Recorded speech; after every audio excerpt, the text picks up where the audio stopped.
Bonjour à tous, je m'appelle Fépessi Adassa, passionnée par la lecture, le cinéma, la cuisine, Internet, la politique, passionnée par toutes ces choses-là qui enrichissent notre quotidien sur la Terre. Voilà, je suis aussi écrivaine, j'ai écrit un livre que je vais vous présenter. Nous sommes tous maillons de cette chaîne. Ce livre s'adresse à l'humanité. Nous sommes tous maillons de cette chaîne. Le résumé de ce livre-là, c'est si les hommes étaient unis, ils auraient fait de la terre un paradis. Hein? Voilà. Donc, mais malheureusement, nous n'avons pas fait ce choix-là. Nous continuons à mener des guerres fratricides, des guerres nationales, des guerres internationales pour des raisons de couleur, pour des raisons de pétrole, pour des raisons de gaz, des choses que nous avons trouvées là, que nous savons ni d'Adam ni d'Ève comment elles ont été créées, mais nous arrivons quand même à mener des guerres, des luttes pour ces choses-là et ainsi détruire notre quotidien de vie éphémère sur la terre. Voilà, pourtant, si nous avons opté pour l'amour, opté pour la paix, opté pour le partage mutuel, opté pour l'échange de savoir-faire, la mutualisation des efforts, opté pour le respect de toute vie, nous aurons réussi avec tout le potentiel que nous avons, toutes les compétences que nous avons, c'est que nous aurons réussi depuis longtemps à créer un environnement globalement magnifique et paisible sur cette terre. Mais aujourd'hui, c'est pas l'objet de mon intervention aujourd'hui. Aujourd'hui, je compte vous parler de la politique. Ouais. La politique, pourquoi devons nous intéresser à la politique? Pourquoi il est important de nous intéresser au travail de nos responsables dans nos localités, dans nos villes, dans nos collectivités territoriales, nous intéresser à ce qu'ils font, nous intéresser aux propositions qu'ils font, nous intéresser aux résultats de ce qu'ils nous ont proposé. Voilà, parce que c'est important. Voilà. Aujourd'hui, je vais m'adresser aux Camerounais en particulier parce que 2018, c'est une année charnière pour le Cameroun, c'est une année électorale et on parle beaucoup de politique. Et voilà, et c'est à ce peuple-là que je vais m'adresser. Pourquoi nous devons nous intéresser, nous impliquer davantage dans la politique. Ouais, il est vrai qu'il y a pas mal, il y a peut-être trois points qui posent des freins à cet investissement-là. Hein. Comme premier point, je peux citer la religion. La religion, il y a beaucoup de, de, de, de chrétiens qui ne s'impliquent pas dans la cause politique parce qu'ils s'appuient sur le verset de la Bible où Jésus dit de donner ce qui est à César et de donner ce qui est à Dieu à Dieu. Mais moi, je veux leur dire, Jésus, elle a dit de donner ce qui est à César et de donner ce qui est à Dieu à Dieu. En aucun cas, Jésus n'a dit de refuser. Donc, un bon chrétien doit être dans cette disposition de donner des choses de César à César, de donner des choses de Dieu à Dieu, donc de s'impliquer, de pouvoir et avoir la capacité de s'impliquer dans ces deux choses-là. Voilà. Si beaucoup de gens ne s'impliquent pas aussi dans cette cause-là, c'est parce qu'ils pensent que Jésus lui-même, c'était quelqu'un de très mou, quelqu'un qui est très doux, très amour, qui ne prenait pas de recul, qui n'avait pas de caractère. Moi, je leur dis non. Du coup, je vais les inviter à aller lire le livre de la Bible de Luc, Luc chapitre 22, verset 7, où Jésus dit à ses disciples que celui qui n'a pas de vêtements, je vous fais le résumé. Celui qui n'a pas de vêtements, qu'il vende ses vêtements, qu'il achète une épée.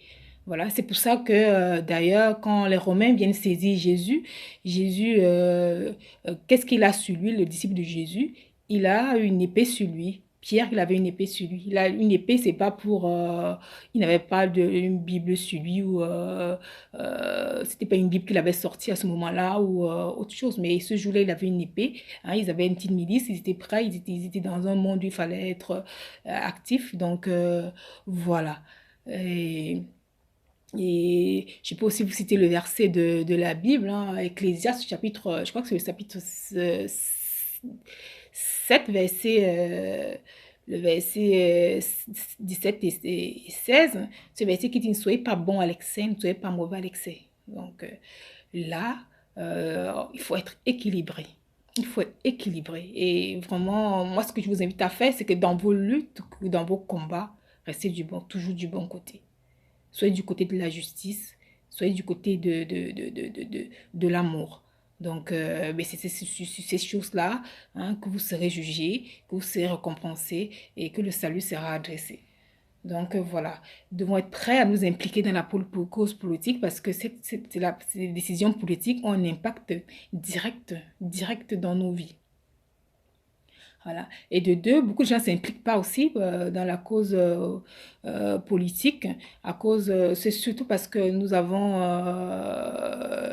euh, sur le plan anthropologique, hein, nous étions autrefois dirigés par les chefferies où nous vivons dans la communauté. C'était les chefs qui décidaient de ce qui se passait dans la société. Donc, avec des notables, du coup, on n'avait pas forcément notre mot à dire. On respectait des institutions qui étaient là, les institutions traditionnelles. Mais aujourd'hui, la politique, on parle de politique, on parle de démocratie. Et la démocratie, vraiment, elle invite tous les citoyens, hein, à s'impliquer dans les décisions qui seront prises pour la nation. Voilà. Et enfin, les gens ne s'impliquent pas aussi dans la politique. Je citerai sur le plan de l'éducation, hein, sur la pédagogie de l'école. Donc, c'est quelque chose qui devait être instauré dans notre pédagogie. On devrait apprendre, hein, dès notre plus tendre enfance à nous intéresser à la cause politique, à nous intéresser à ce qui se passe dans notre pays, nous expliquer ce que c'est que les devoirs d'un pays, les devoirs d'un gouvernement, les devoirs d'un citoyen, nos droits. On devrait nous expliquer ça depuis l'école primaire. Hmm. Nous parler de nos richesses naturelles, ce qu'on a. Donc, avec tout ceci, on avait tous ces bagages-là. On devait davantage s'impliquer dans la vie politique et savoir ce qui se fait. Aussi, j'essaierai aussi pour finir la répression. Il est vrai que la répression, hein, a complètement annihilé cette volonté des jeunes de pouvoir s'investir, de beaucoup de jeunes de pouvoir s'investir dans la cause politique, mais nous n'aurons pas, si nous attendons toujours tout nous tomber du ciel, non. Hein? On dit Dieu bénit les efforts, donc nos efforts seront bénis parce que si nous poursuivons des objectifs communs, ben Dieu, lui, dans sa miséricorde, il verra que nous faisons quand même des efforts de notre côté pour avoir telle ou telle chose. Donc la politique, nous devons nous y impliquer, quelle que soit la manière dont nous nous y impliquons.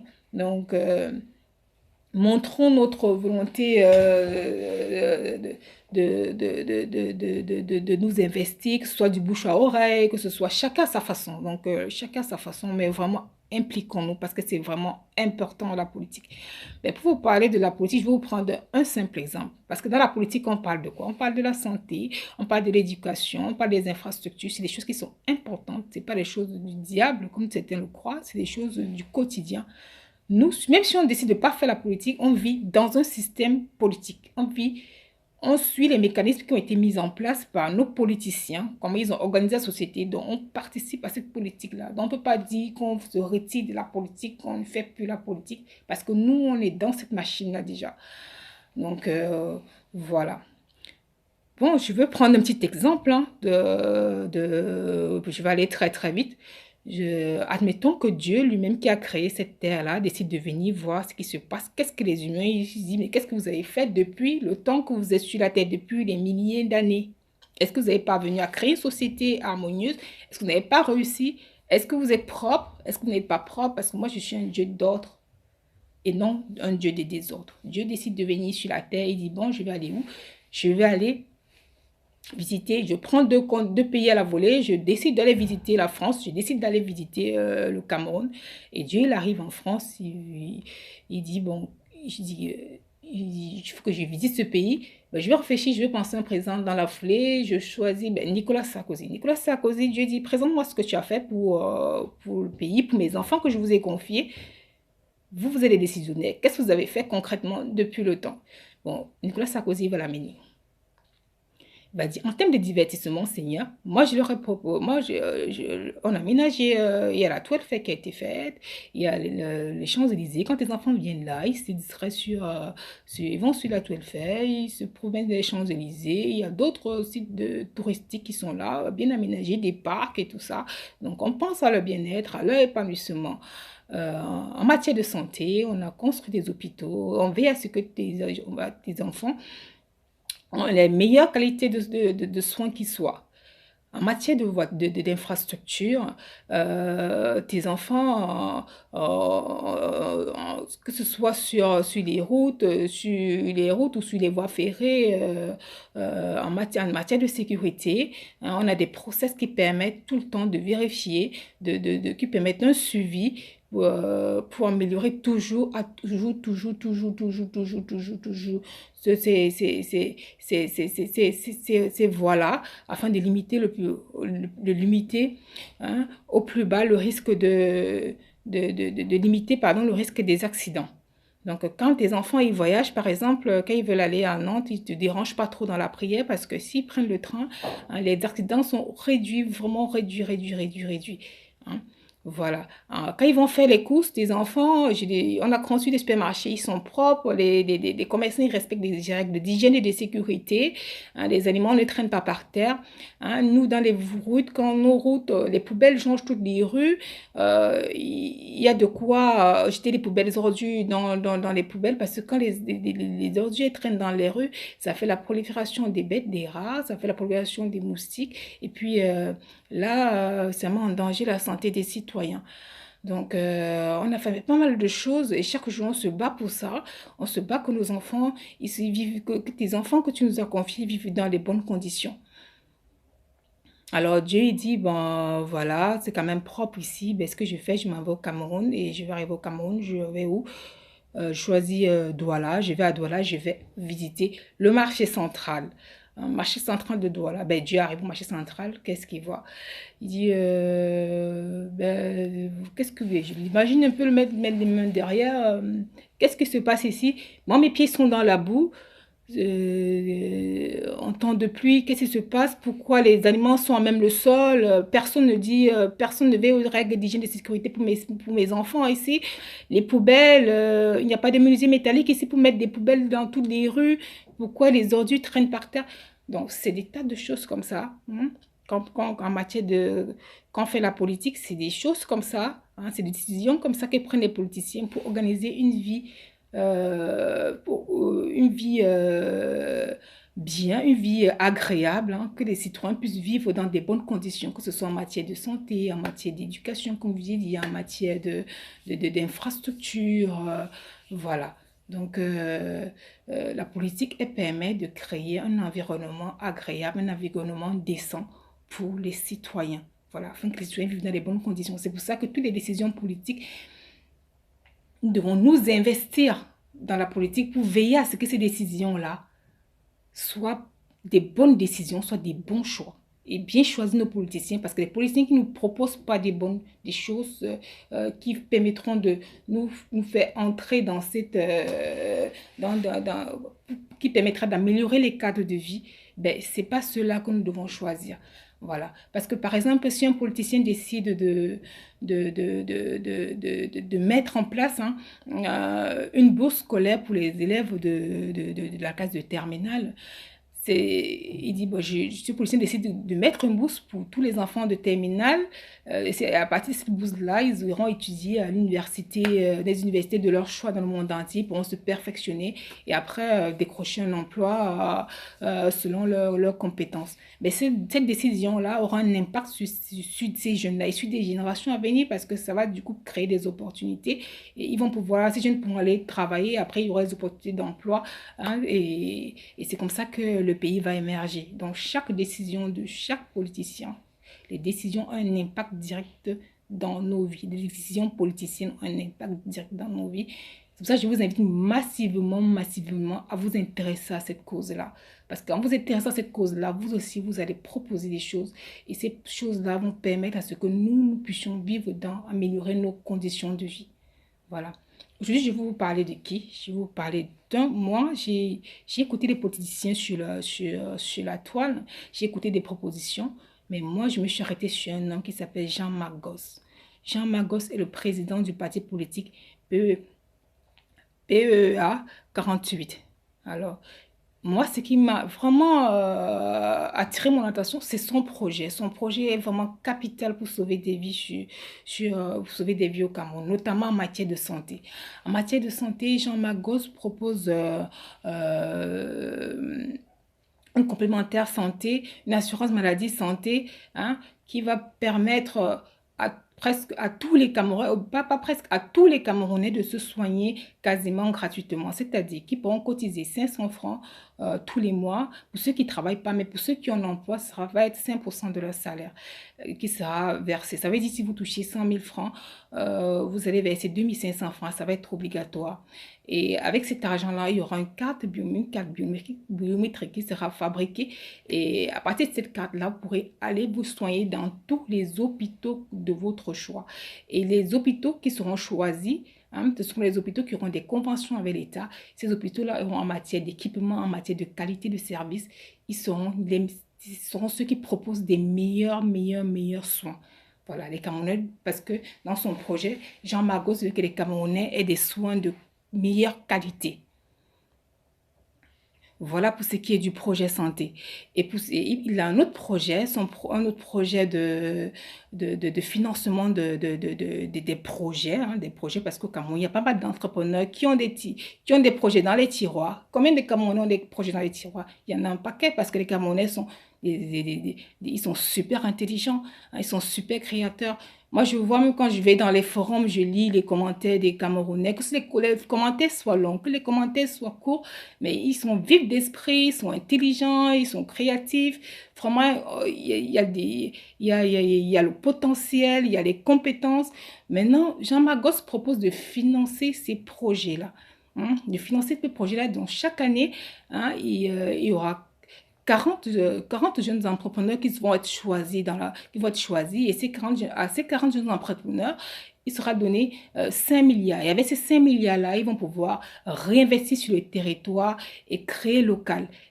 Et créer des industries parce que nous, on n'exporte pas vraiment, on n'exporte quasiment pas, hein, mais on importe beaucoup. Dans le projet de Jean Magos, nous, on sera des exportateurs. Par exemple, je vais prendre un exemple euh, du balai, hein, le balai, nous on importe le balai, on ne fabrique pas sur le territoire. Le cure-dent, on ne fabrique pas sur le territoire. Hein. Avec le projet de Jean Magos, on va financer un jeune entrepreneur sera financé pour créer, fabriquer le balai, et puis avec quoi on fait le balai? Avec des copeaux de noix de coco. À EDEA, à Ezeka, il y a des agriculteurs qui cultivent, qui cultivent les noix de coco. Donc, avec ce projet-là, un entrepreneur va travailler en partenariat avec des agriculteurs, en partenariat avec des agriculteurs des ECA. Hein. Ça va développer l'agriculture du coco et puis ça va faire créer de l'emploi. Cet entrepreneur-là pourra embaucher sur le territoire des jeunes ingénieurs qui sortent des universités qui n'ont pas d'emploi et sera vraiment un tremplin pour pouvoir nous investir, un tremplin où beaucoup de jeunes pourront encore, ils vont travailler dans cette société-là et puis tu as créé encore d'autres emplois, ce sera un tremplin pour le marché du travail. Donc voilà. Et en matière de cure-dent, nous on a du bois. Hein, au lieu d'exporter le cure-bois, il y a des jeunes entrepreneurs qui pourront également fabriquer des cure-dents sur le territoire. Il y a pas mal de choses qu'on veut. C'est vraiment élargi. On veut fabriquer vraiment tout, développer tout genre. L'industrie va être vraiment développer à fond. Il y aura de l'argent qui sera consacré pour. Et Jean Magos, il propose aussi de sortir du franc CFA. Et il maîtrise le terrain, il maîtrise son sujet. J'invite tous les panafricanistes de vraiment aller lire son projet et de vraiment vous atteler à l'essentiel du programme. Hein. Rapprochez-vous de lui, rapprochez-vous de son site internet, hein, de ses pages Facebook. Et là, vous allez vraiment découvrir ce qu'il propose. Et en matière d'infrastructure, vraiment, c'est vraiment grandiose ce qu'il propose en infrastructure. Donc, il y a beaucoup de choses là. Bon, pour l'instant, plus de ces projets ont été copiés par certaines personnes. Moi, j'ai écouté des gens parler, par exemple, de la sortie du franc CFA. Hein, ils n'ont pas la manière, ils n'ont pas matière, hein, ils n'ont pas matière. J'ai écouté aussi, ils survolent les sujets sont pas sérieux. C'est là on voit la différence entre quelqu'un qui a porté un projet, qui l'a mûri. Ça veut dire que c'est quelqu'un qui est allé dans la société, qui a constaté les projets qui l'ont touché, et là, il a décidé de trouver des solutions et d'apporter des solutions. Mais celui qui a copié le projet de quelqu'un d'autre, il n'a jamais porté, ce n'est pas sa priorité. Donc, c'est pour ça que vous voyez des politiciens qui sont élus, ils mettent, ils mettent leur programme, ce qu'ils avaient promis en œuvre, mais d'autres politiciens ne mettent pas leur projet, ce qu'ils avaient promis en œuvre, parce que c'est des projets qu'ils n'avaient pas portés, qu'ils ont entendu par-ci, par-là, ils ont copié juste, ce n'était pas leur priorité. Et du coup, ils arrivent au pouvoir, qu'est-ce qu'ils font? Ils s'en mettent plein les poches. Parce que beaucoup de politiciens font la politique. J'ai rencontré beaucoup de politiciens, excusez-moi, mais je leur demande, vous avez quel projet? Ils n'ont pas de projet, mais ils font la politique. Pourtant, quand on commence à faire la politique, on doit être animé par cette cause, la cause de servir la nation. Mais si tu n'arrives pas, jour J, moins 6, moins 8 mois, tu sais pas, tu ne proposes rien, ça veut dire que tu ne portais pas vraiment grand chose en toi. Donc, faites attention aux politiciens qui n'ont rien à proposer parce que c'est pas leurs objectifs. Beaucoup de politiciens font la politique pour s'en mettre plein les poches. Or, la politique, ça sert à réfléchir, hein, à créer des cadres de vie, à mettre en place des mécanismes qui permettent de créer des conditions agréables pour tous les citoyens, des conditions de vie pour tous les citoyens, au moins que chacun puisse s'émanciper et chacun puisse se retrouver. Donc, moi, j'invite tous ceux tous les panafricanistes, tous les gens de l'opposition, tous les gens qui ne sont pas de l'opposition, tous les Camerounais, à vraiment vous rassembler massivement derrière Jean Magos. Franchement, si vous aimez le Cameroun, si vous voulez qu'on sorte de cette précarité, vraiment c'est le moment de nous rassembler tous derrière ce projet, de nous mobiliser tous derrière lui et le soutenir. Hein? Beaucoup de gens ont dit, il a parlé du Mood, il parle du Mood, parce que Jean Magos a deux dimensions. Il a sa dimension spirituelle, il a sa dimension matérielle qui est le projet. Alors, il s'appuie notamment sur la prophétie de la dimension spirituelle. Il s'appuie notamment sur la prophétie de Umyobe, hein, Umyobe qui a fait une prophétie où le prochain comme chef d'État qui devait